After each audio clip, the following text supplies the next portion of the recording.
Well, hello. It is Latanya Washington, your customer journey strategist, college professor, and the owner of The Customer Culture. And so today, you all, we're going to be talking about how to position your brand with your audience, because I want you to think about this. It's not that you are literally trying to position yourself physically between the sugar on the shelf and the salt on the shelf, and you're trying to sit right in between here. No, no, no.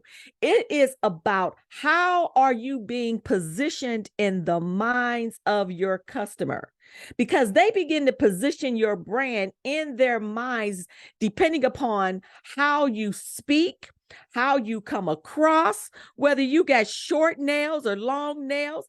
It all boils down to how they relate to you, what it is that they're looking for, what it is that they want.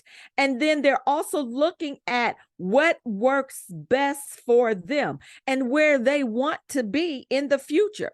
So how are you coming across? What is that perception of you to them in their mind mentally?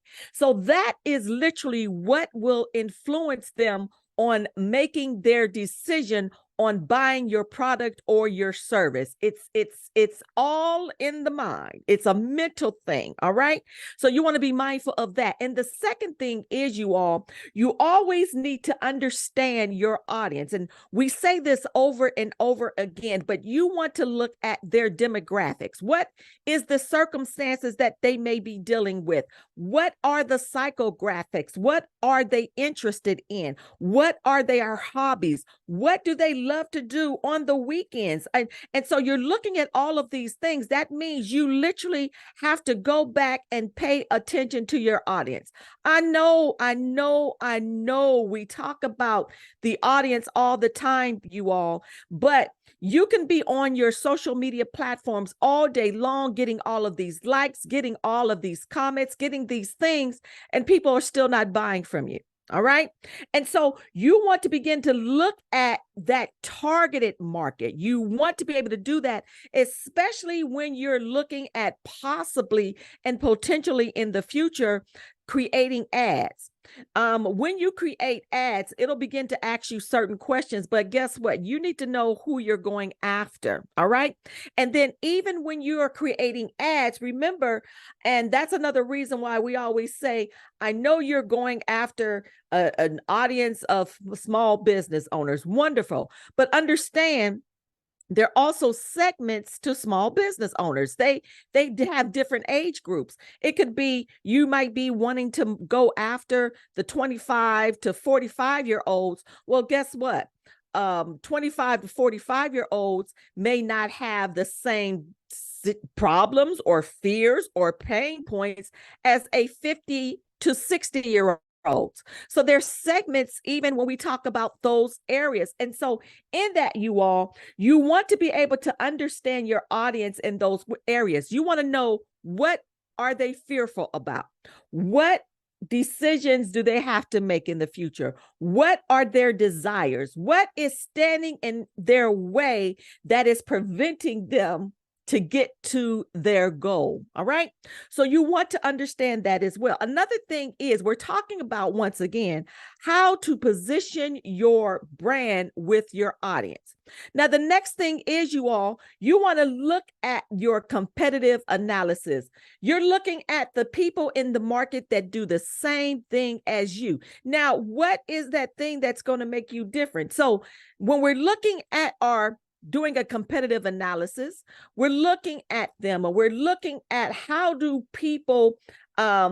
are people's experience with them as they go through the journey connecting with your competition or someone else that's doing the same thing in your market.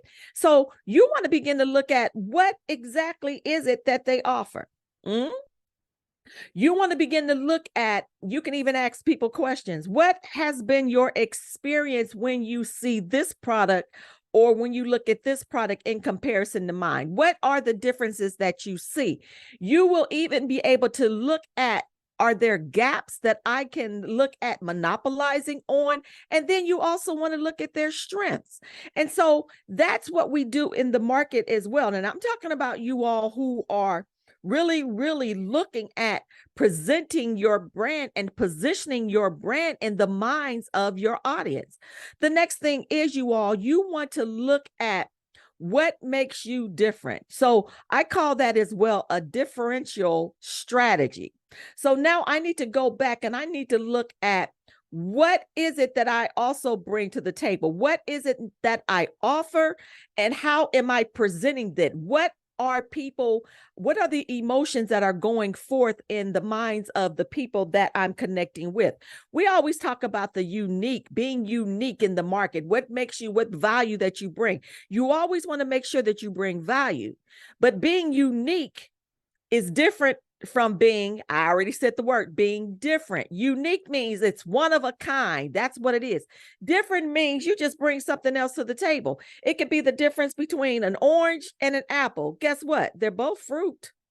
However, some people may not want an apple. Some people may prefer the orange. Same thing goes out into the market. But you have to be able, as we said previously, knowing what it is that your target audience is looking for and how you bring value in that area and how they feel as you are consistently connecting to them. You got to bring your A game to the table, because a lot of times as well, you only have one chance. All right. And what begins to happen is, in that chance, as you present you to the market, as you show people what is different about you. Like, for instance, I have my students. Now I talk to my students, and because I'm a college professor now, I'm still a teacher. We have plenty of teachers. Well, what sets me apart is the fact that I'm a teacher who also coaches. So I'm this teacher that also says, okay, this is what you do. This is what I do to get from point A to point B, or to point B, then to point Z. And so not only am I teaching from an academic perspective, I'm also coaching them through on providing them, these are the resources. This is what's trending. This is how you position yourself in the market. This is what I do. Now you've done this, now go to this next step.